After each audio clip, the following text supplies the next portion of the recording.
Bonjour à tous et bienvenue sur le podcast « Et si on allait au théâtre ce soir ?» Je suis Sacha et je suis passionnée de théâtre et spectacle en tout genre. Sur ce podcast, je reçois à mon micro des personnalités du monde du spectacle. Comédiens, metteurs en scène, auteurs ou autres, l'idée, c'est de vous faire découvrir les coulisses de ce monde où tout n'est pas que paillettes. Cette fois-ci, j'ai reçu à mon micro Nicolas Devor. Nicolas est auteur et comédien. Il a écrit de nombreux spectacles, et en particulier des seuls en scène, dont l'un est à l'affiche en ce moment, et dans lequel il joue bien sûr. Il s'agit de la pièce « Dans la peau de Cyrano », qui est actuellement au Théâtre du Ranelagh et qui vient de fêter sa 1000e représentation. Rien que ça. Dans cette interview, Nicolas m'a raconté son parcours. Il m'a parlé de la manière dont il écrit ses pièces de théâtre, mais aussi de comment il les incarne, puisque dans ses seuls en scène, Nicolas se met dans la peau de toutes sortes de personnages.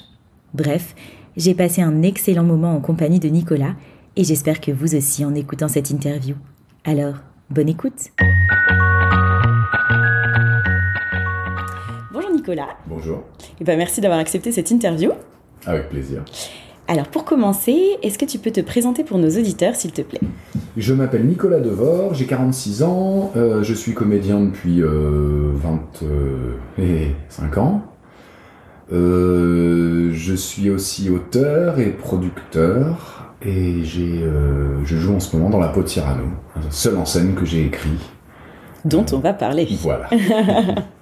Et est-ce que tu peux nous raconter ton parcours ? Oui, j'ai fait des études techniques. Ah. Ouais, parce que ma mère me disait que ce serait bien d'être ingénieur. Et comme je suis un garçon bien élevé, j'ai dit oui, d'accord, très bien, ingénieur, c'est parfait.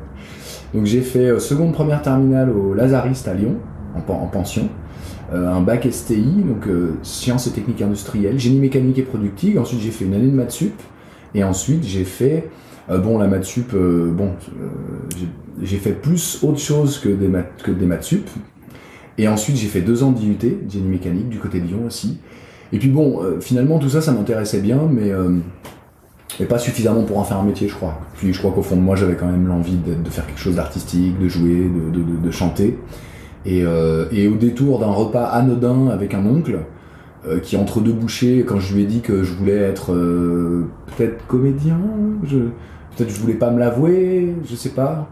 Il m'a dit il y a les cours Florent, donc ça on est en 1999, et je prends mon annuaire, parce qu'à l'époque l'annuaire, je cherche, je trouve, je sais pas comment je me débrouille, je trouve les cours Florent, je monte à Paris, je suis logé chez un copain que j'avais rencontré en pension justement, qui habitait à Versailles, et c'est parti.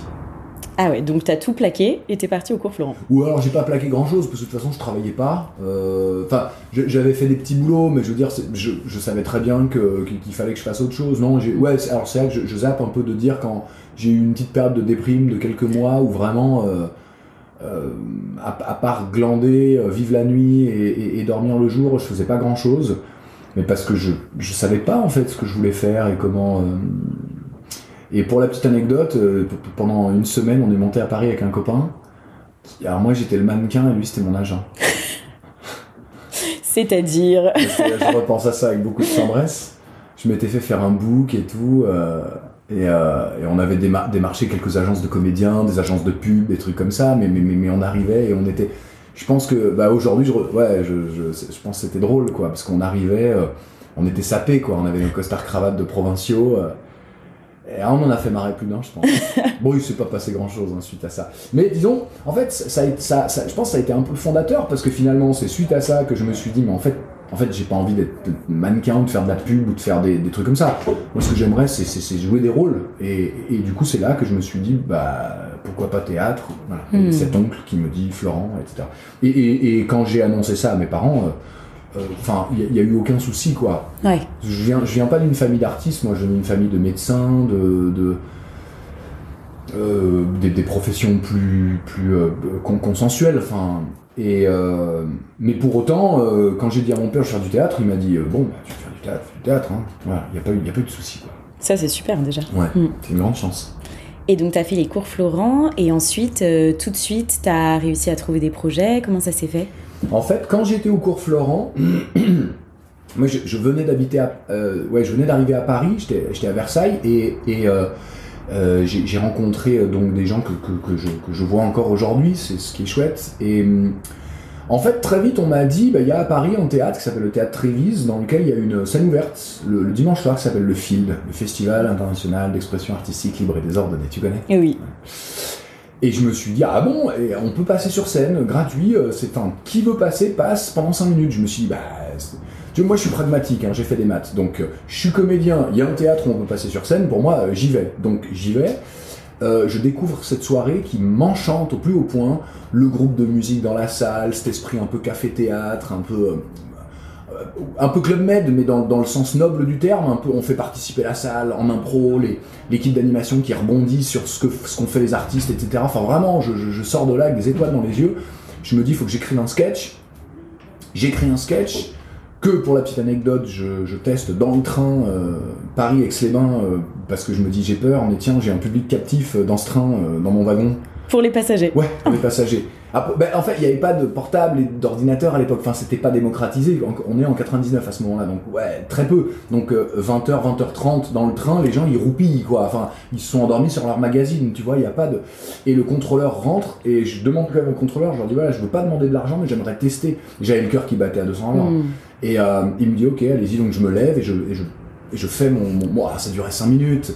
Je commence en me disant, voilà, c'est une pièce en alexandrin que j'ai écrite qui dure 2h45, et là, alors les gens commencent à...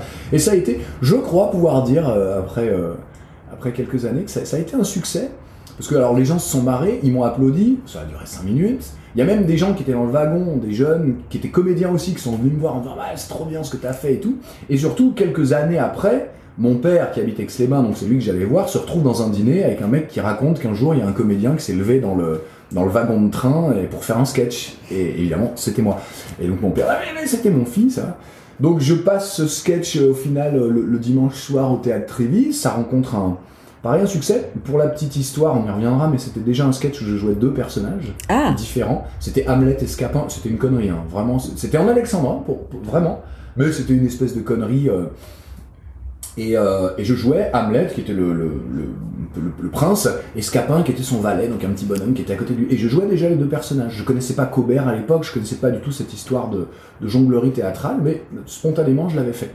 Et puis ça a bien plu, donc ils m'ont repris au best-of du Field, et puis j'ai rencontré l'équipe. Ce jour-là, il y a Vincent Burgevin qui est venu me voir. Lui, il montait en spectacle, c'est l'ancêtre de YouTube qu'on avait plus ou moins inventé, enfin, je dis ça sans prétention aucune. C'est un concept qui s'appelait Camera Sutra à l'époque. C'était vos images dans toutes les positions, et c'était des gens qui devaient arriver. On était encore à l'époque de la VHS, de la cassette VHS, on n'était même pas passé au DVD encore. Et les gens venaient avec leurs cassettes, et c'était une soirée un peu comme le film, mais pour des vidéos. Et les gens diffusaient leurs vidéos, on diffusait leurs vidéos en direct. Et si ça plaisait, c'était Golden Cassette, avec une nana qui arrivait et qui peignait la cassette en or. Et si ça plaisait pas, c'est un bourreau qui arrivait avec une batte de baseball et qui défonçait la cassette. Toujours cet esprit un peu potache, tu vois, comme au Field. Et puis nous, on tournait pas mal de trucs. Ça a duré un moment. Donc il y a eu ça, il y a eu le Field. Rapidement, je suis rentré dans l'équipe d'animation du Field. Donc... pour moi, ça a été un super apprentissage de devoir écrire des sketchs toutes les semaines, parce que le dimanche, il fallait qu'on amène de la matière. Alors, bien sûr, il y avait le côté nécessité de faire rire, tu vois, rebondir, impro, toujours, chercher le gag, chercher la vanne. Ça peut avoir ces petites limitations, tu vois, parce qu'au bout d'un moment... aujourd'hui, ce que je propose, en tout cas sur scène, ça n'est plus que drôle. Voilà, je pense que c'est bien mais ça a été une super école pour moi. De l'autre côté, Camera Sutra, on a fait plein de tournages, j'ai co-réalisé des courts-métrages, on écrivait beaucoup. Donc ça a été hyper formateur, et puis j'ai accepté tous les projets qu'on m'a proposés. En fait, au début, mon truc, c'était de dire oui à tout. C'était un peu le yes man du théâtre. Et alors évidemment, la majorité de ces choses-là n'étaient pas payées. Hein. Mais j'étais sur scène, j'avais même monté des cours de théâtre déjà à l'époque. Ah oui. Ouais, parce que j'aime bien cette histoire. C'est pas étonnant, hein. J'ai un frère qui est prof, un autre frère qui... Enfin, mes 2 frères sont profs. Ma sœur, elle aime beaucoup ça aussi. Et je pense que la pédagogie, c'est quelque chose... Ouais, c'est un truc que j'aime d'abord. Et puis que je pense que j'ai cette petite fibre-là. Et très vite, j'ai monté un cours de théâtre, j'adorais. Donc, déjà, ça prenait déjà pas mal de temps. Donc, pendant quelques années, j'ai fait ça. Ça m'a permis de gagner ma vie. Et puis, c'est parti comme ça. Et comment tu es passé de ces projets-là, ou par exemple le Field, etc., au fait de monter tes propres projets ? En fait, à un moment, j'ai commencé à écrire un peu plus pour moi. Oui. Et puis, je me suis dit, tiens, j'aimerais bien... En fait, je pense que justement, ce côté... on était très nombreux, il fallait toujours être dans le compromis, un peu. Enfin, il fallait forcément contenter tout le monde. Kamera Sutra, à la fin, on avait joué au Déjazet, on était 10 auteurs. Ah, quand même. C'était un long métrage interactif, mais c'était génial ce qu'on avait fait. Enfin, vraiment, puis c'est des gens que je revois encore aujourd'hui. Hein. C'est resté ça fait partie de mes meilleurs amis. On a forcément à un moment, tu vois, comment dire, j'avais l'impression de me compromettre à un point qui me satisfaisait plus, quoi, si tu veux, tu vois, et de me dire non, en fait, j'ai envie de décider, quoi, de ce que je fais. Je pense que c'est pas étonnant. Mon père était dentiste, alors rien à voir, mais le côté indépendant, je ne dois rien à personne et personne ne me doit rien. Je crois que c'est un peu dans mon caractère, quoi. Et autant j'aime pas donner d'ordre et j'aime pas recevoir non plus. Mon côté anard, quoi. Et du coup, je me suis un peu plus tourné vers mes projets. Moi, je continue à écrire des textes, des chansons, parce que je suis guitariste aussi et je chante. Et puis est venue l'idée en 2005 de monter un spectacle tout seul. Parce que j'avais pas mal de textes et je me suis dit tiens. Et donc ça a été mon premier Avignon. Donc pour pouvoir faire Avignon, il fallait qu'on ait une structure. Donc j'ai monté une compagnie qui va piano avec ma compagne de l'époque. Stéphanie Marino, et puis on est parti à Avignon avec ce spectacle, avec un autre spectacle dans lequel elle jouait, que moi j'avais mis en scène avec d'autres comédiennes, et alors ça a été un échec retentissant. Avignon 2005, ouais. Moi je me suis pointé au théâtre le premier soir, je lui dis alors, ils me disent bah non, il n'y a pas de réservation. Ah, carrément. Je dis d'accord, bon, donc on annule, ok. Donc je m'en vais, j'arrive le deuxième jour. Pourtant, je passais mes journées dans Avignon, en costume, à tracter, c'est une espèce de clown à la Tim Burton, avec un chapeau de forme, qui parlait comme ça. Bon, pareil, je regarde ça avec beaucoup de tendresse aujourd'hui, mais je sais pas si c'était le meilleur spectacle du monde. Hein. Sûrement pas. Je sais que ça l'était pas. Et le lendemain, je me pointe, la deuxième, pas de réservation. Donc voilà, ça commence à faire un peu beaucoup. Troisième jour... on me dit il y a toi qui a mis une invite pour une de tes copines. C'est vrai, j'avais une amie qui venait. Et puis ils me disent attends, il y a un mec là, il est devant le théâtre, je sais pas, il attend, on sort, on lui dit monsieur, qu'est-ce que vous faites? Je sais pas, j'ai 1 heure à tuer. Ah impeccable, tiens, venez, on vous invite, quoi. Donc j'ai joué pour 2. Enfin bref, je te la fais courte, c'était une salle de 50, j'ai fait 7 spectateurs de moyenne sur le festival. Ça a été difficile, douloureux, apprentissage douloureux, mais ça a été aussi des rencontres avec des gens qui ont vu le travail, qui ont dit il y a du potentiel. Encore une fois, je pense que le spectacle n'était pas très bon, mais il y avait déjà une volonté, quoi, un truc. Et puis, de fil en aiguille, la rencontre avec un chargé de diffusion qui nous dit mais en fait c'est super ce que vous faites, mais montez un auteur connu, éventuellement faites du jeune public au début pour vous faire connaître, parce que là personne vous connaît. Donc c'est des petits conseils de production, parce que nous on était artistes, mais en fait ça suffit pas, quoi. Si t'as pas un peu de bon sens, un peu de construction derrière, bon, ça marche pas. Donc l'année d'après, en 2006, on est arrivé avec Molière dans tous ses éclats, qui était un spectacle sur Molière et qui a été un peu le lancement de ma compagnie, enfin de notre compagnie à l'époque, puisqu'on proposait le spectacle sur Molière et après on faisait un atelier théâtre pour les enfants. Alors ça, à Avignon, ça a été super, parce que les gens ils venaient avec leurs enfants. Ils voyaient le spectacle, il y avait la caution culturelle, on va voir du Molière. En même temps, il était bien déconne, bien rock'n'roll, et ça durait 55 minutes, donc c'était efficace. C'était une introduction en fait au théâtre de Molière, au théâtre tout court. La cour, le jardin, le trac, qu'est-ce que c'est la mise en scène, pourquoi on joue, etc. Bon. Et puis après, les enfants qui montent sur scène pour faire leur petit atelier théâtre, ils étaient hyper contents. Ouais. Et du coup, j'ai l'impression que tu écris quand même depuis pas mal de temps. Est-ce que tu as pris des cours? Comment ça s'est passé pour que tu te mettes à l'écriture comme ça? Non, j'ai pas pris de cours du tout. J'ai écrit d'abord... Alors c'est peut-être absurde, mais d'abord pour le plaisir d'écrire. Le plaisir du papier et du stylo, vraiment. J'ai écrit encore beaucoup à la main. Même si j'utilise beaucoup l'ordinateur, c'est quand même plus pratique, mais quand même. C'est-à-dire que dans mon sac, j'ai mon kit. Bon, ça c'est le kit du mec qui part souvent en tournée, hein, brosse à dents, dentifrice, couteau suisse, carnet, stylo, la base. Voilà.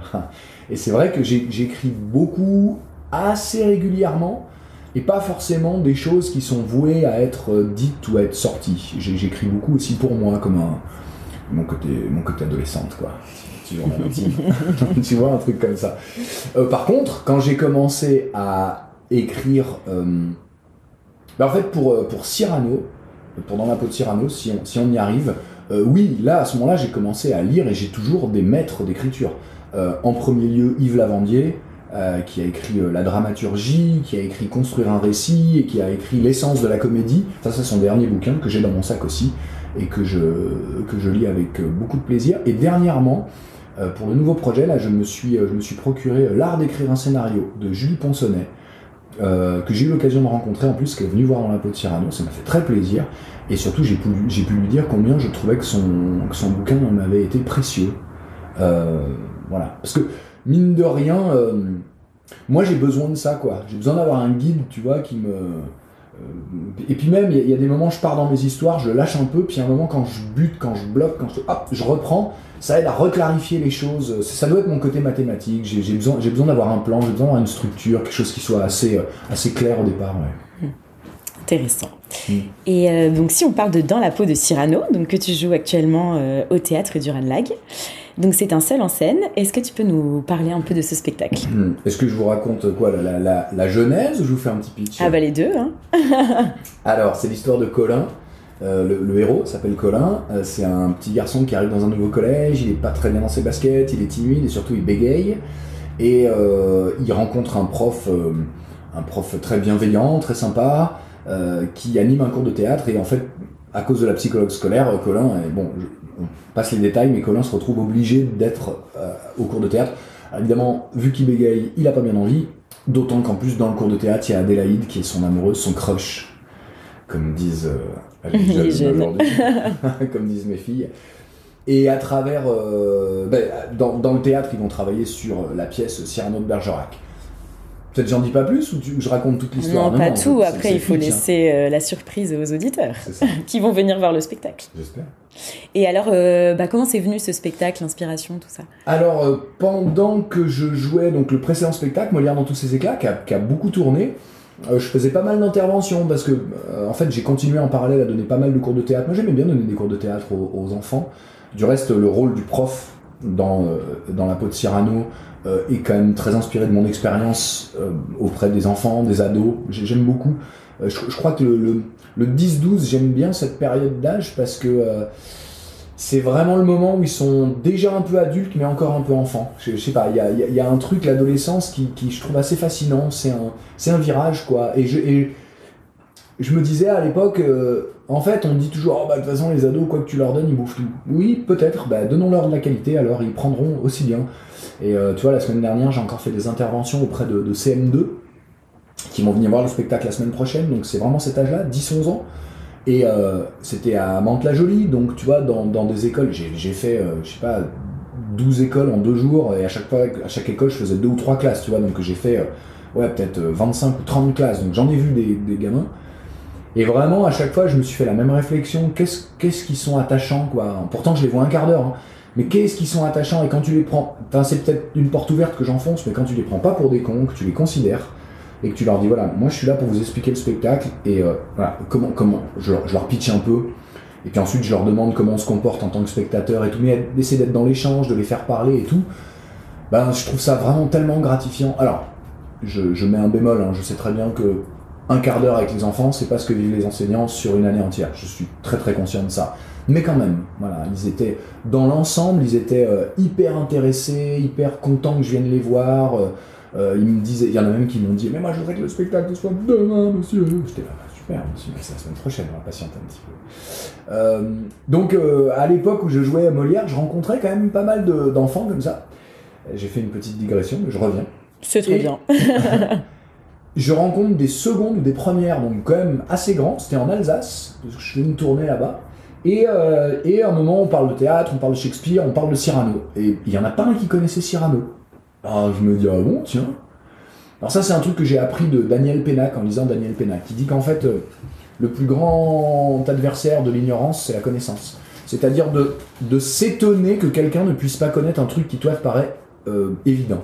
Mais en fait, finalement, c'est évident pour toi. Et du reste, ce jour-là, je m'étais rendu compte que quand je leur ai dit, moi, mais lisez Cyrano, enfin, faut découvrir cette pièce. Et après, je leur avais demandé, parce que j'aime bien faire ça aussi. Mais vous me conseilleriez quoi? Et c'était la grande époque du film Projet X. Tu vois, on rappelle 2 secondes, hein, c'est d'après une histoire vraie en Australie, je crois. Un gamin qui... Tu vois ce que c'est, ce film? Ouais, je vois ce que c'est, ouais. Voilà, bon, bref, c'est en Australie ou aux États-Unis, je sais plus, bref. Et donc, ils étaient unanimes. Je leur ai dit, mais qu'est-ce que vous me conseillez? Ah, mais Projet X. Donc, je l'avais regardé, effectivement, j'avais compris pourquoi. Enfin, ce côté, cette transgression dans ce film, ce gamin qui finalement réunit des centaines, voire peut-être des milliers de personnes chez lui, bon, bref. Et donc je m'étais pas outré du fait qu'ils connaissent pas Cyrano, mais je m'étais dit ah bon tiens c'est marrant ça, parce que moi c'est quand même la pièce de chevet de mon père, c'est lui qui me l'a... Autant mes parents m'ont pas emmené au théâtre, ce que je te disais, j'ai pas grandi, parce que nous on était on était à Aix-les-Bains, donc c'était plutôt ski, on était plutôt dehors, on était sur le lac, mais c'était pas le théâtre, mais pas par manque de culture, hein, c'était juste pour c'était pas notre truc quoi, pas le truc de mes parents, mais quand même. Dans Cyrano de Bergerac, si, ça c'est le livre de chevet de mon père, et du coup le mien maintenant, et donc je me suis dit, bah tiens, c'est quand même une pièce formidable, est-ce que je pourrais pas essayer de... Donc l'idée de départ, c'était vraiment de parler de Cyrano. Je me suis dit, j'ai pas envie de faire une conférence, m'intéresse, j'ai pas envie de faire un truc chiant, et donc j'ai repensé au film de Al Pacino, qui s'appelle Looking for Richard, qui est un film, ouais, c'est passé un peu inaperçu, parce que, en fait, c'est sa troupe, c'est lui qui joue son propre rôle, et en fait, c'est comment sa troupe monte Richard III de Shakespeare. Le problème, c'est que c'est un film qui est un peu obtus, parce que si t'es pas comédien, si tu connais pas Richard III, c'est un peu complexe, quoi. Alors moi, j'avais adoré, voilà. Donc je me suis dit, ouais, tiens, bon, ce serait une troupe qui monte Cyrano de Bergerac, bon, c'est des canevas de comédias qui sont un peu classiques, quoi, des comédiens qui veulent monter une pièce, et puis je me dis, et un jour, mon petit frère passe une soirée chez moi, je sais pas quoi, il me dit, tiens, je vais te montrer un bout de série, et il me montre une série qui se passe, je me rappelle même plus ce que c'était, mais qui se passe dans une université américaine. Et à un moment donné, ça fait tilt, je me suis dit, mais bien sûr, il faut pas que ce soit des pros qui montent le spectacle, il faut que ce soit des élèves avec un prof. Et là c'est parti, au début c'était le prof qui devait être le personnage principal, et puis très vite je me suis dit ben non, en fait il faudrait que ce soit un de l'élève, puis là j'ai fait un parallèle pareil, hein, assez bateau, celui qui joue Cyrano, il va être amoureux de celle qui joue Roxane, qui elle est amoureuse de celui qui joue Christian, donc j'ai fait un peu le parallèle là-dessus. Inspiration Cercle des poètes disparus pour le prof, et puis voilà, c'était parti. C'était parti. Et donc c'est un seul en scène. En réalité, c'est une pièce qui aurait pu être jouée par plusieurs comédiens. Pourquoi ce choix d'avoir fait un seul en scène? Vraiment l'envie de jouer tout seul. Okay. Il n'y a pas d'autre... c'est que je voulais à l'époque, parce que je l'ai créé il y a 11 ans, donc c'était vraiment une envie de faire un truc seul sur scène, mais pas un one man. Encore une fois, le spectacle, il y a des moments qui, je crois, enfin je l'espère, enfin je l'ai vécu, sont quand même assez drôles et font rire, mais pas que. Il y a des moments qui ne sont absolument pas faits pour faire rire.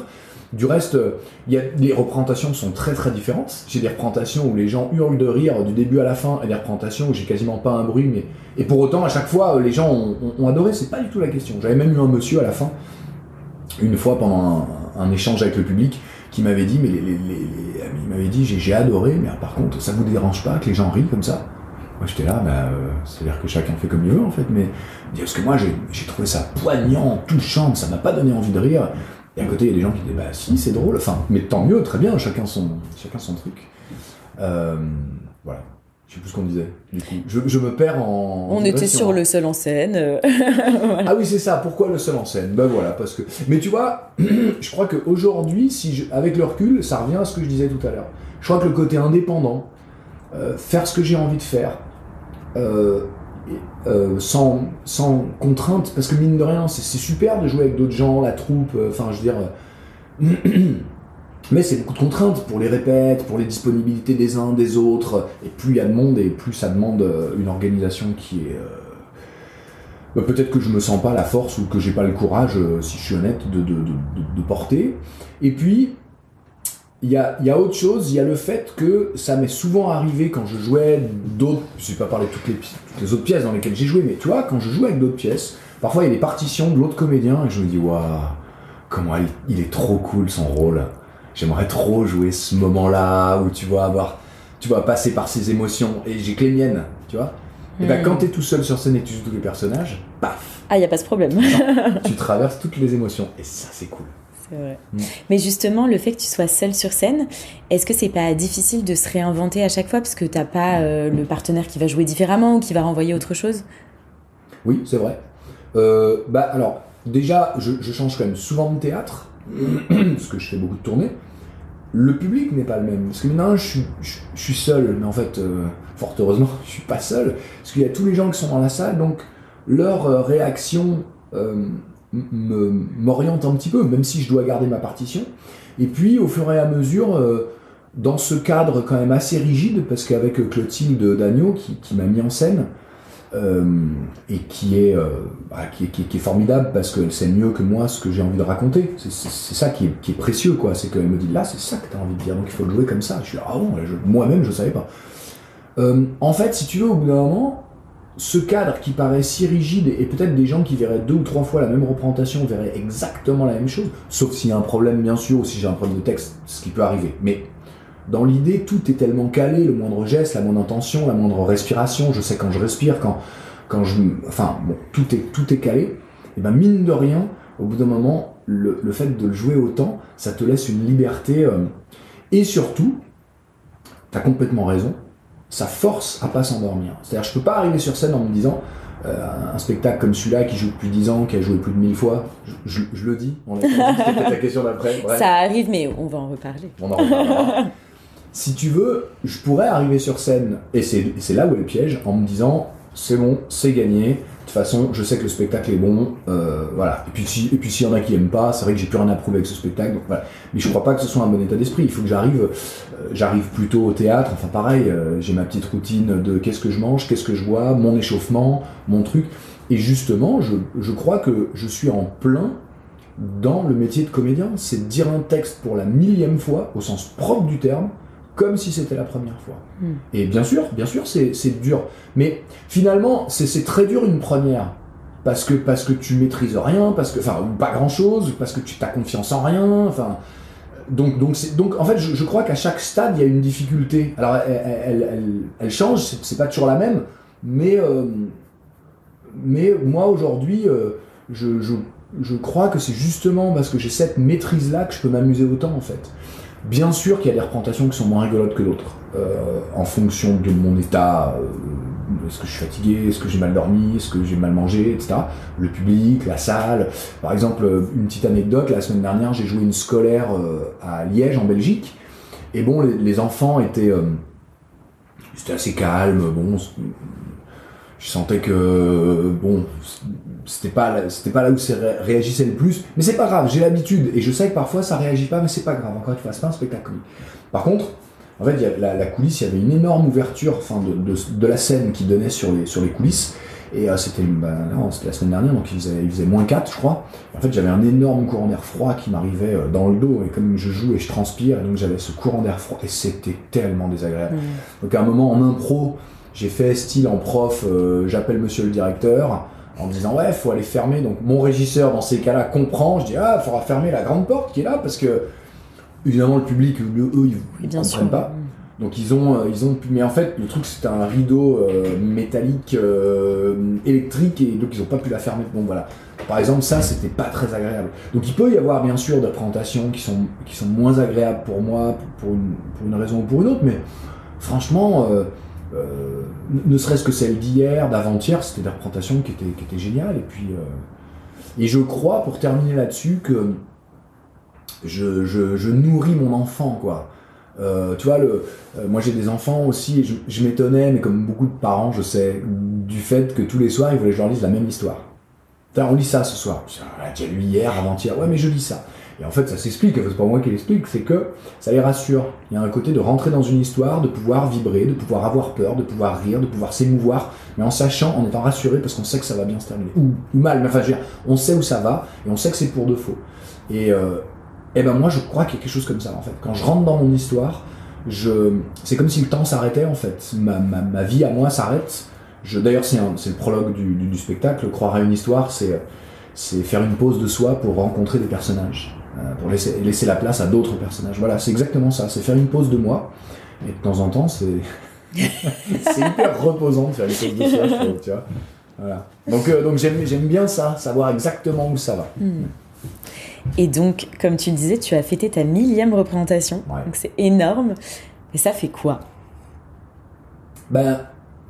J'avoue que c'est marrant parce que le fait justement de vivre les émotions du spectacle, c'est drôle parce que je suis souvent ému pendant le spectacle, c'est-à-dire les larmes qui montent parce que j'essaie d'être vraiment dans ce que je dis. Mais ce qui est curieux, c'est que c'est rarement 2 fois au même endroit. Et souvent à des moments complètement inattendus. J'ai en tête un moment hier où d'un coup, en Colin, j'ai l'émotion qui est vraiment montée et je me dis tiens, c'est marrant, c'est la première fois que c'est à ce moment-là, peu importe. Et la 1000e, elle était très particulière parce qu'elle se jouait ici au théâtre du Ranelagh, elle se jouait devant beaucoup d'amis, beaucoup de gens que j'admire, que j'aime, que j'estime. Donc ça faisait longtemps que j'avais pas eu le trac sur ce spectacle. Parce que ce que je disais tout à l'heure, j'y vais jamais la fleur au fusil, jamais. Je suis toujours échauffé, concerné, concentré. Mais bon, j'ai pas le trac, clairement. Je veux dire, il y a même des fois où en tournée, ils se demandent pourquoi je suis dans le hall en train de rigoler à 2 minutes d'entrer en scène, quoi. Parce que ça me détend. Mais je suis prêt. Je veux dire, bien sûr, il y a un faux détachement. Mais je suis prêt. Et j'y vais. Là, jeudi, donc c'était le 18 janvier. C'était particulier. Et donc à la fin, à un moment, j'ai dit un truc, je le dis pas là parce qu'il faut que les gens aient vu le spectacle, ça n'a aucun sens, mais vraiment je me suis un peu cueilli tout seul, quoi. Et c'est vrai que, en fait, moi je mesurais pas, parce que c'est un peu comme, c'est difficile d'avoir du regard sur soi, on se voit pas grandir, on se voit pas vieillir, on se voit pas, c'est les autres, on se voit pas grossir ou maigrir, enfin c'est quand les gens t'ont pas vu depuis un certain temps, ils te disent ah non, t'as l'air vachement plus vieux que la dernière fois, quoi. Mais en fait, c'est par les autres que j'ai capté ça.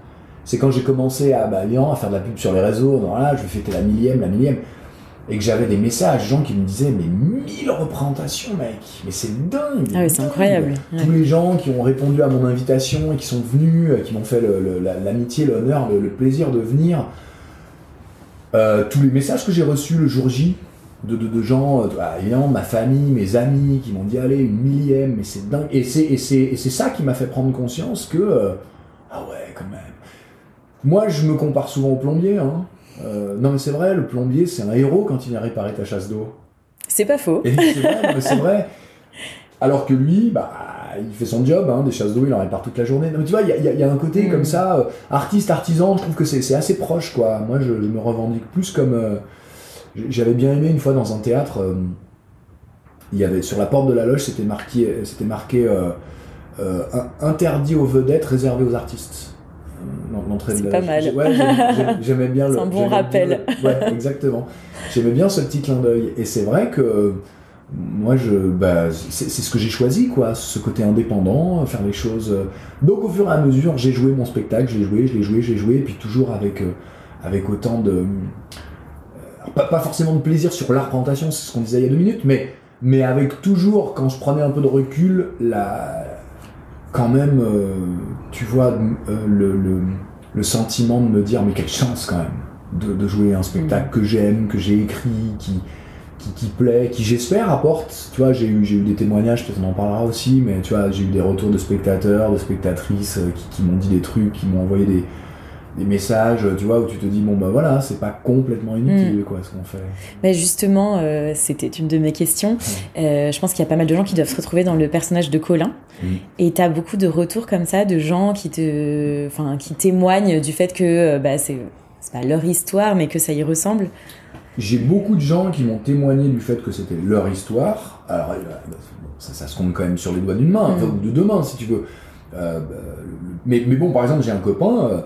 Lui, il m'a dit, c'est mon histoire. J'étais bègue, ma mère m'a mis au théâtre, et Cyrano, c'est ma pièce préférée, où il jouait Cyrano de Bergerac, enfin un truc incroyable, quoi.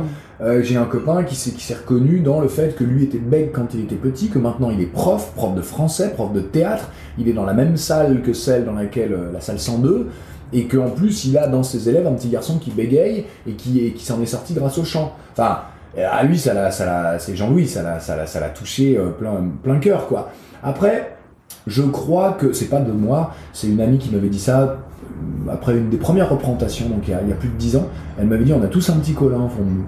Et moi, je crois vachement à ça. Je crois vraiment à ça. Je crois que ce que je dis souvent à mes élèves, si vous rencontrez quelqu'un qui n'a pas peur, qui n'est pas timide, qui vous dit qu'il ne craint rien, qui ne doute pas, soit c'est un robot, soit il ment, soit il a moins de 2 neurones. Ça arrive aussi parfois, tu vois, voilà, un côté un peu bourrin, bon. Mais je crois, enfin, pardon, encore une fois, c'est une évidence, j'enfonce des portes ouvertes, mais on a tous une fragilité au fond de nous. Il y a tous un moment où on se sent nul, petit, pas intelligent, pas intéressant, moche. Bon, rajoutez tous les petits adjectifs qui vous conviennent, mais c'est normal, en fait, c'est normal. Et c'est ça qu'elle raconte, cette histoire, c'est que...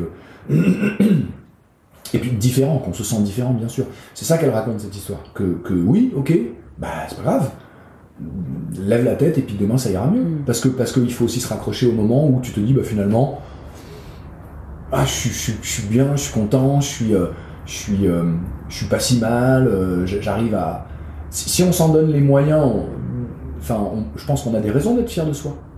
Si on se donne les moyens. Je pense ça aussi. Alors, le personnage de Colin bégaye. Ouais. Est-ce que tu as beaucoup travaillé ce bégaiement ? Ouais, je l'ai pas mal travaillé parce que, en fait, au début, je me rappelle par exemple d'une fois, j'avais pris un taxi, le chauffeur de taxi, je me suis rendu compte très vite qu'il bégayait. C'est pas très sympa, mais je l'ai fait parler. Ah. et je sentais que c'était pas du tout douloureux pour lui, hein. Mais je lui ai posé 2-3 questions et j'ai vu que parce qu'en fait, il y a plein de types de bégaiement. La répétition, ce que je viens de faire. Le mec qui bloque. Ceux qui font ce qu'on appelle, je crois, à vérifier, des synkésies. Je crois pas que ce soit le bon mot. Bon, on me corrigera si jamais c'est pas ça.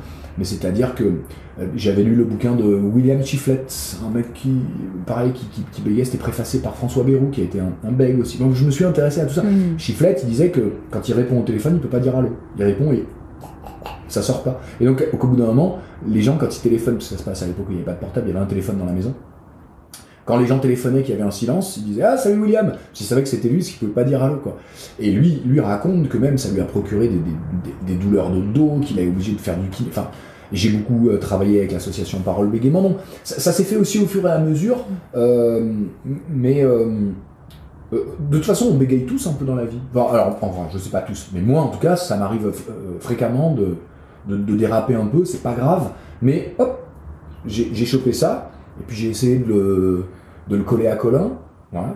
Et par exemple, un jour, il y a une dame qui était orthophoniste qui est venue me voir. C'était au début, je sais pas, j'en avais joué peut-être 50 ou 100. Et elle me dit, c'est super. Hein. Et elle m'a fait une remarque qui m'a beaucoup aidé pour la suite. Elle m'a dit, c'était à La Réunion, je me rappelle, pour le festival Comédie de La Réunion. Je les salue. Tous les copains. Salut, on l'est. Elle m'avait dit, en fait, votre petit bègue, il est super, votre bégaiement, il est super. Par contre, quelqu'un qui bégaye, en fait, quand il perd ses mots, il perd le regard. C'est-à-dire que là, je te regarde, et si je commence à bégayer, en fait, j'ai le regard qui tombe. J'ai pas vérifié que c'était un truc universel, mais je me suis dit super indication pour la scène, parce que forcément, en fait, ça rajoute quelque chose de corporel au bégaiement. Voilà. Dans ce spectacle, tu interprètes plein de personnages. Oui. Et comment tu fais pour passer d'un personnage à un autre ? Est-ce que tu as un petit secret, parce que ça prend vraiment 2 secondes sur le plateau, enfin même pas. En gros, en un regard, on sait déjà que tu as changé de personnage. Comment tu fais ça ? La première chose, c'est de trouver leur attitude physique. Colin, lui, il a les pieds en dedans, il a les yeux grands ouverts, il a vraiment une tête hébétée et il a les épaules qui montent, un peu comme s'il voulait rentrer la tête comme une tortue, quoi, s'il voulait se cacher, quoi. Maxence se tient beaucoup plus droit comme un i, avec les bras raides. On comprendra pourquoi il est aussi raide dans le spectacle. Adélaïde, c'est une fille, une adolescente, donc par définition le personnage le plus éloigné de moi. Et non, j'ai pas parlé du prof, parce que le prof, j'ai rien à jouer, c'est moi. C'est toi. C'est moi, c'est une version bien meilleure que celle que je suis, mais voilà, c'est moi en amélioré. C'est le prof que j'aurais rêvé d'avoir ou d'être, en tout cas. Et Adélaïde, donc, c'est juste d'aller chercher un tout petit peu de féminité. Je me remets un peu le cheveu, un peu de déhanché, un peu de grâce. Bon. Et puis bon, on a compris le principe. En fait, il y a déjà une posture physique, et ensuite c'est une chorégraphie. Mais passer d'une position à l'autre, ça demande que de la répétition, en fait. C'est que ça, quoi. Je me mets dans une position d'un personnage, tac, je me mets dans la position de l'autre. Naturellement, quand on change son corps, la colonne d'air, elle est un peu modifiée, donc la voix change légèrement. Et ensuite, je crois que la difficulté, enfin, en tout cas pour moi, ma difficulté, c'est pas tellement de changer de position, c'est qu'en fait, on voit dans mon œil, c'est ce que Clotilde, ma metteuse en scène, elle appelle ça convoquer l'intimité du personnage.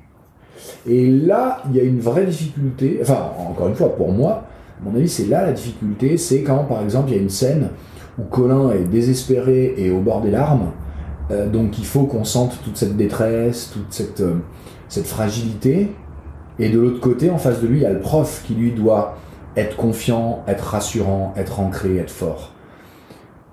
Bah ça c'est un challenge de comédien qui est génial, quoi, parce que mais après, bêtement, pour répondre à ta question de façon très simple, répéter. Ouais, le travail. Répéter, refaire, etc. Voilà, c'est tout, c'est que ça, quoi. Et donc d'avoir Colin qui sait pas, qui va se mettre à pleurer, et en face le prof qui le rassure, et qui lui dit non, ça va aller, ça va bien se passer, mais en même temps, et de revenir à Colin. En tout cas, c'est hyper impressionnant. Merci. Est-ce que tu as un rituel avant de monter sur scène ? Ouais, c'est un rituel général. Alors, à part les préparatifs classiques, tu vois, c'est-à-dire me changer, me mettre un petit trait de noir sous l'œil, aller faire le dernier petit pipi, c'est tout bête, hein. Mais penser à c'est important. Mais bien sûr, c'est très important. Qu'est-ce que je bois, qu'est-ce que je mange, à quel moment. Bon, alors là c'est pas pareil, parce que comme je suis au Ranelagh pour 4 mois, forcément ça se pose très facilement, parce que je sais exactement à quelle heure je joue tous les jours, enfin pas du jeudi au dimanche, mais je veux dire. Donc un bon repas, juste une petite collation vers 17h, et ensuite je dîne après. Comme je joue à 19h, c'est pratique. Mais parfois en tournée, c'est compliqué, donc voilà. Donc ça, c'est pas vraiment des rituels, c'est vraiment je m'adapte à la situation. Après, échauffement, pareil, à base de yoga, je fais pas mal de sport par ailleurs, parce que forcément, mon corps, c'est mon outil de travail, donc j'entretiens. Fitness, course à pied, crossfit, trucs comme ça. Yoga, beaucoup, parce que pareil, souplesse, respiration. Donc échauffement, j'ai juste un tout petit truc je me fais 7 fois une croix avec le pouce sur le plexus solaire, juste avant de rentrer sur scène, en fait, parce que comme c'est le centre de l'énergie, voilà, c'est mon régisseur de l'époque, Jim, qui m'avait donné ce truc-là, et depuis je l'ai gardé, voilà. Donc quand je suis en coulisses, pendant que l'ouvreuse fait le mot, c'est le moment, quand je sais que dans 10 secondes je vais rentrer sur scène, tac, 7 fois, en expirant, tac, et puis à ce moment-là, je regarde là où je dois aller sur scène, je suis encore caché, et à ce moment-là, vide, terminé. Plus de projection, plus de pensée, plus de comment je vais terminer. Plus rien. Je regarde et j'essaye de faire le vide. Alors, c'est facile. Peut-être qu'il n'y a pas grand-chose là-dedans. Ça sonne creux. Mais et puis après, c'est parti. Voilà. Top. Et est-ce que tu as de prochains projets dans les tuyaux dont tu pourrais nous parler ? Oui, je suis en train d'écrire le prochain spectacle, bien sûr, qui se jouera... Alors ça aussi, c'est génial d'avoir des gens qui me préachètent des dates, parce que tu vois, c'est de la confiance quand même. Le premier, ça a été Julien Poncet, le directeur de la Comédie Odéon, à Lyon, Comédie Odéon. J'ai déjà joué plusieurs fois là-bas. Cyrano, j'ai joué mon autre seul en scène, qui s'appelle La Valse Nicard. Et Julien, on l'a appelé avec Sylvain Merdiane, mon associé, avec qui je travaille donc depuis longtemps, qui s'occupe de la div, de la prod, et enfin mon ami, quoi. On travaille ensemble depuis presque 15 ans maintenant. Et avec Sylvain, donc on appelle Julien, qui est un ami aussi, et on lui dit, écoute, il nous en avait parlé, on se connaît, j'avais créé un peu Icare là-bas, et on lui dit, écoute, il y a le nouveau spectacle de Nico. C'est Sylvain qui l'avait au téléphone, on était au bureau, moi j'étais à côté. Il dit d'accord, tiens, j'ai une semaine là, fin mai 24, fin mai, autant, je sais plus, 27 mai au 2 juin. Génial, ok, on note. Et là je l'entends pas, mais j'entends Sylvain. Non, on n'a pas encore le titre. Non, on sait pas encore de quoi ça va parler. Ce sera Nico tout seul, mais non, il a pas encore commencé à écrire. Ok, tu nous gardes la semaine, impeccable, merci. Voilà, ça s'est fait comme ça, quoi. C'est quand même, non mais je tiens quand même, c'est quand même une preuve de confiance. Ça met un peu la pression, parce que tu te dis, ok, il va falloir quand même que je fasse un truc qui tient la route. Et puis après, il y a le maire, l'adjoint au maire de mon village, Barbizon, que je remercie aussi. Ils ont acheté une pré-représentation le 17 mai. Éric Bordaz à Saint-Donat, dans la Drôme, pareil, il me suit depuis longtemps. La MJC de Saint-Donat-sur-l'Herbasse, ils ont acheté une représentation pour le 24 mai. Et Kevin Meunier à Argentré-du-Plessis pour janvier 2025. Et je le dis parce que c'est quand même formidable. Le Ranlag aussi, qui me prête une salle de répétition, pareil, ça a l'air de rien, mais pendant 3 ou 4 mois, ils me mettent une salle, ils ont quasiment répondu favorablement à toutes mes demandes, donc c'est des petites choses, mais mine de rien, ça compte beaucoup pour moi, parce que... Et puis Patrick Janin, le directeur du Théâtre des Corsins à Avignon, parce que c'est là-bas que je vais jouer, là, j'y serai cet été, avec donc Dans la peau de Cyrano, et le nouveau spectacle juste après. On a pris 2 créneaux à la suite. Ah, génial. Donc tu vas jouer 2 seuls en scène d'affilée ? 2 seuls en scène d'affilée, ouais. Ah ouais. Ouais, je l'ai déjà fait, mais enfin, je jouais pas d'affilée. C'est pour ça que cette année, j'ai voulu les jouer d'affilée, parce que je me dis, en fait, comme ça, tu vois, t'as ton tunnel de 3 heures, et au moins... voilà, enfin je sais pas, moi j'ai l'impression que je serai dans l'énergie du premier pour jouer le deuxième. En plus je me fais Cyrano en premier, qui j'espère va rameuter du monde, parce que généralement quand ici ça se passe très bien, à Avignon, le spectacle il remplit la salle quasiment tout le temps. Je me dis, tu vois, peut-être à la fin de dire gardez vos billets, vous avez une demi-heure de battement et vous pouvez revenir, on vous fait un tarif réduit, je sais pas, hein, tu vois, je dis ça comme ça, que les gens prennent pas ça mais voilà, je me dis que Cyrano, ça peut être une bonne locomotive pour le deuxième spectacle. Ouais. Et alors, de quoi il parle, ce spectacle ? On sait déjà ou pas ? On sait, mais là, attention, tout ce que je dis, c'est en avant-première. Attention. Oh. Le spectacle, pour l'instant, c'est en titre provisoire, mais pour l'instant, ça s'appelle Lisa, le prénom, Lisa, puisque ça racontera l'histoire de Lisa. Personnage principal, Lisa est une jeune femme, lycéenne. Tout ce que je dis là est sujet à être modifié. Hein. Je ne m'engage en rien du tout, Sacha, sachons-le. C'est bien noté. Voilà. Dans le contrat. Voilà, exactement. Non, mais parce que, en fait, pour la construction de mon spectacle, peut-être on y viendra plus tard sur comment je construis, comment je travaille. Mais, là, pour l'histoire, voilà, Lisa, c'est une jeune femme de son temps qui est assez concernée et assez consternée par les problèmes du monde, en fait, dans l'ensemble. Les problèmes d'écologie, mais les problèmes globaux, quoi, parce que je crois que... Enfin, elle croit, et elle a raison, qu'on ne peut pas sortir un problème de l'ensemble, et qu'en fait, tout se tient, quoi. L'écologie, les enjeux politiques, économiques, sociaux, l'homophobie, le racisme, enfin, tout ça, quoi. Ça participe d'un truc où... ce que je disais tout à l'heure, où on érige tellement l'individualité en valeur suprême dans nos sociétés, en tout cas occidentales, de ce que je vois, tu vois, j'ai jamais eu autant de bouquins de développement de soi, de sois toi-même, etc., que finalement, en plus on est dans nos communautés à travers les réseaux, donc finalement on a du mal à concevoir qu'il y ait des gens qui pensent pas comme nous, c'est très bizarre. Alors que, c'est ce que je disais en préambule, ou tout à l'heure, je sais plus, je pense qu'il faut faire la distinction entre conviction et certitude. C'est très bien d'avoir des convictions. Moi, j'ai plein de convictions, je crois en plein de choses, j'ai ma foi, j'ai ma spiritualité, j'ai mes idées politiques, je ne les impose à personne. Voilà. Et pour moi, c'est là où commence l'intransigeance, où commence tout ce qu'il ne faut pas faire. Voilà. Donc, un exemple parmi tant d'autres, que des hommes... et c'est très politiquement correct ce que je veux dire, mais que des hommes s'occupent de savoir si une femme a le droit d'avorter ou pas, pour moi, voilà, on est en plein dans ces sujets-là, pour moi, c'est des non-sujets, c'est-à-dire que mon corps m'appartient, ma vie m'appartient, et je fais ce que je veux. Donc j'attends d'abord qu'on me laisse tranquille, et qu'on laisse tranquille les gens qui vivent leur sexualité, leur religion, leur truc, comme ils veulent, voilà, sans emmerder les autres. C'est le principe. Donc Lisa, bien sûr, c'est ce pan-là que j'essaye de... J'ai une fille de cet âge-là aussi. Et Lisa vit seule avec sa mère, Cathy. Cathy, qui est une adulte qui représente un peu plus, justement, ma génération, c'est-à-dire on achète à droite à gauche, on consomme, on se soucie pas trop, machin. Donc c'est déjà tendu entre les deux, parce que Lisa, en plus, j'aime bien l'idée d'une jeune fille battante, d'une jeune fille inspiration...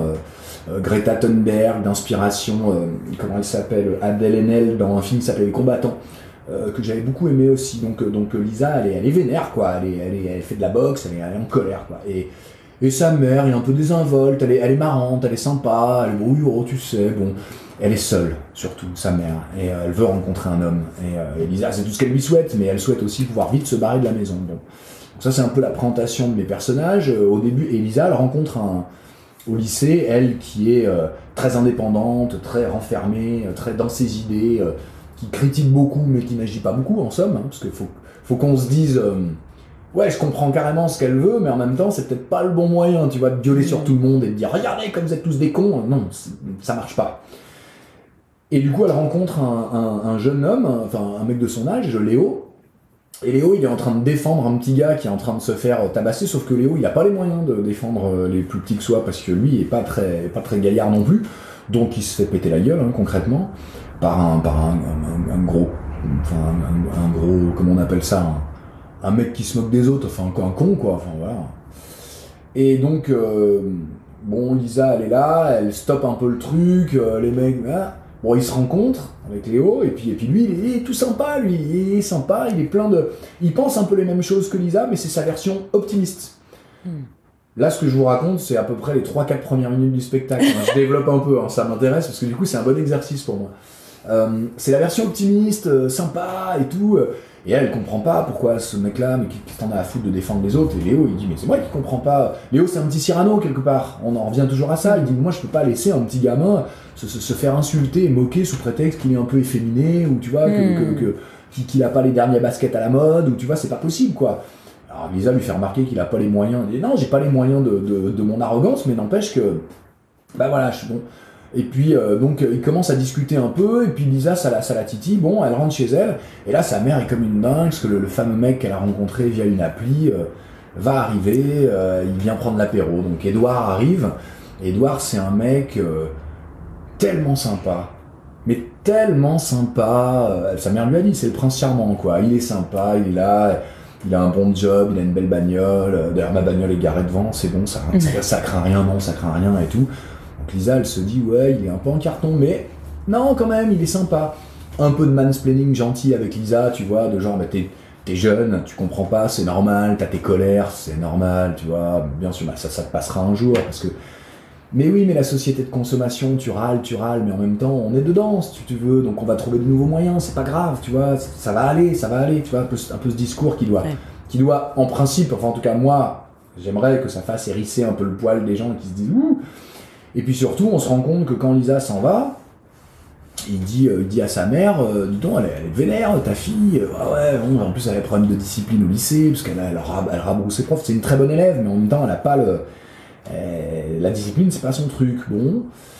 Puis elle revoit de nouveau Léo, parce qu'il faut qu'il travaille sur donc on sent qu'il y a un truc, il faut qu'il travaille sur un exposé, sur le rapport entre la consommation et l'économie. La consommation et l'écologie, pardon.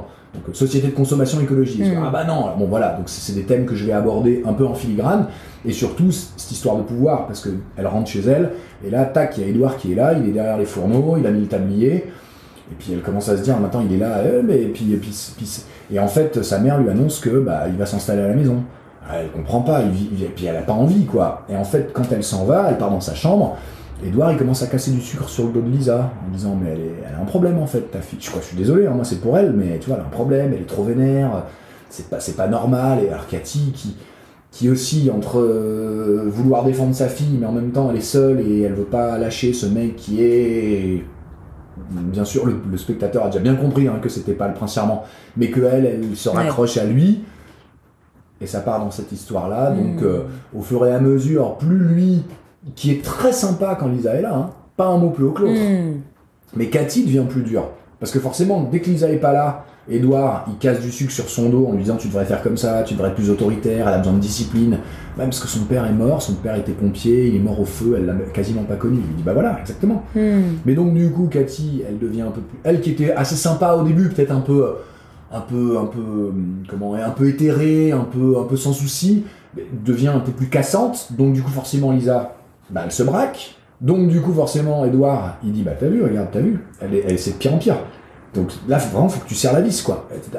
Et en plus Lisa elle se dit bien que ce mec là il est pas net, elle en parle à Léo, mais Léo lui dit mais non il est super, puis après tout il rend ta mère heureux, donc et elle se retrouve à dire mais non, mais elle a pas de preuves, Et, sauf que le spectateur, lui, sait, bien sûr, parce qu'à chaque fois, on voit que Édouard, il parle mal de Lisa. Voilà. Où est-ce que ça va aller, cette histoire? J'en dis pas plus. Voilà. Très joli teasing, on sera là à Avignon. Teasing, là, bon, c'est quasiment un résumé des 4-5 premières scènes, mais ouais. Va falloir que je tease plus court la prochaine fois. Et d'où t'es venue l'inspiration, du coup, pour écrire cette pièce?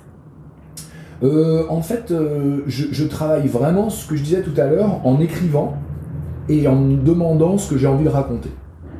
Voilà. Ok.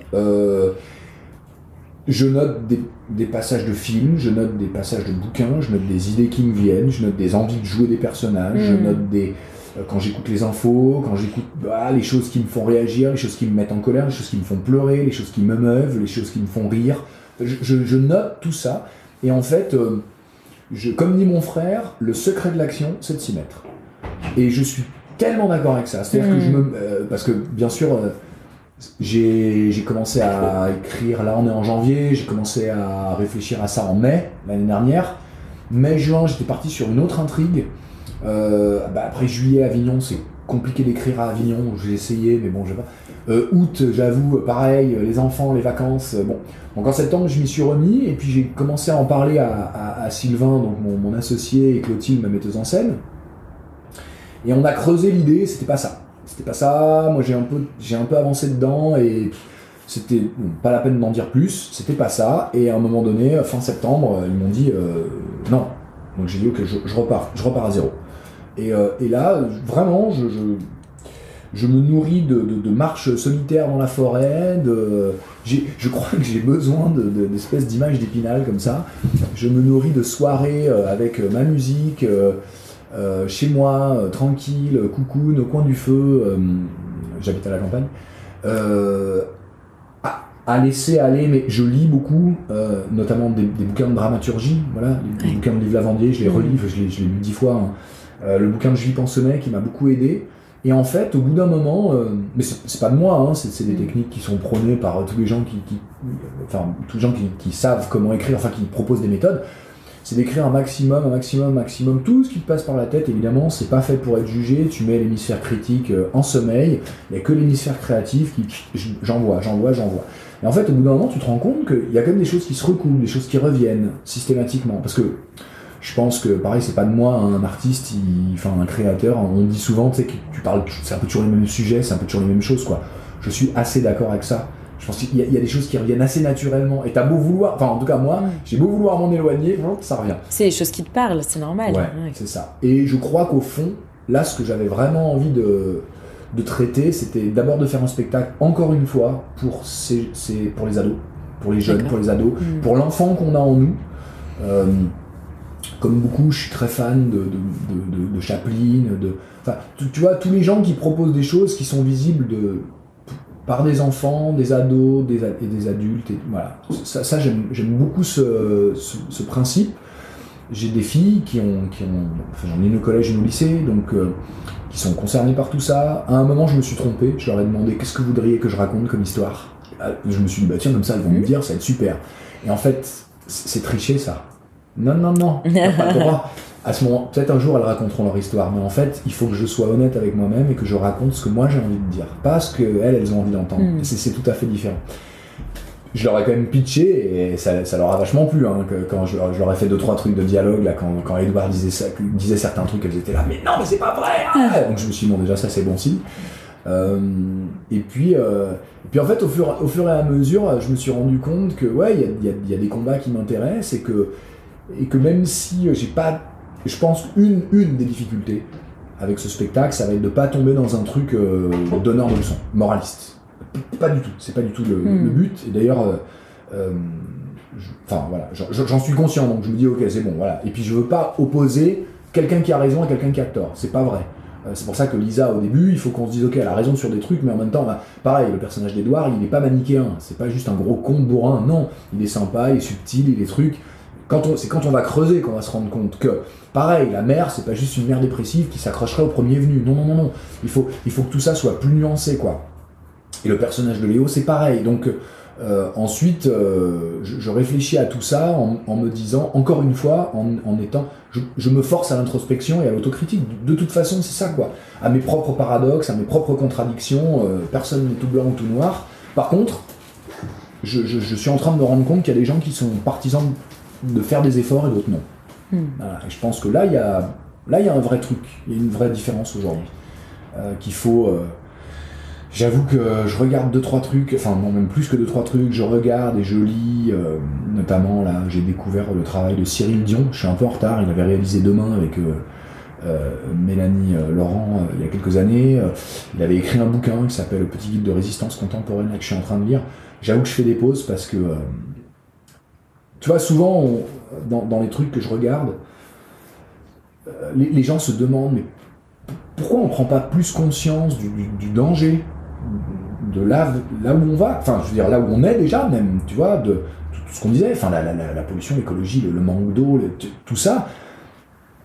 Moi je crois que c'est parce que ça fait peur, mais à un point qu'on n'imagine pas, quoi, et que je crois que je te le dis, moi je lis certains paragraphes du bouquin, je m'arrête et je fais autre chose, quoi. Je regarde une série débile parce que j'ai besoin j'avoue, c'est très contradictoire, mais j'avoue que... Et je crois qu'en fait c'est parce que la plupart d'entre nous, on n'a pas envie de voir et qu'on est dans le déni. C'est exactement le thème. Donc tu vois, tout ça se recoupe au bout d'un moment, tu dis bah ok, bah donc je vais créer un personnage.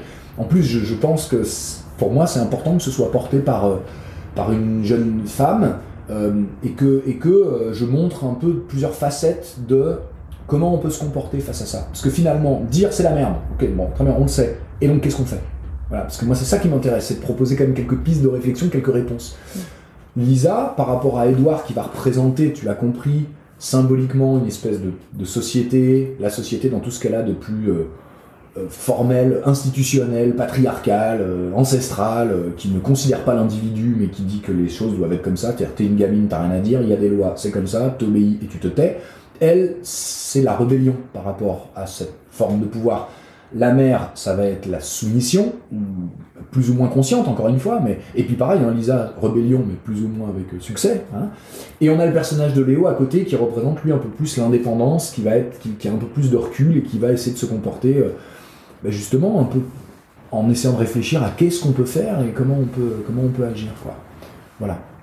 Eh ben, en tout cas, hâte de voir ça. Ouais, ça a l'air top. Moi aussi, hâte de voir ça. Est-ce que tu vas aussi au théâtre?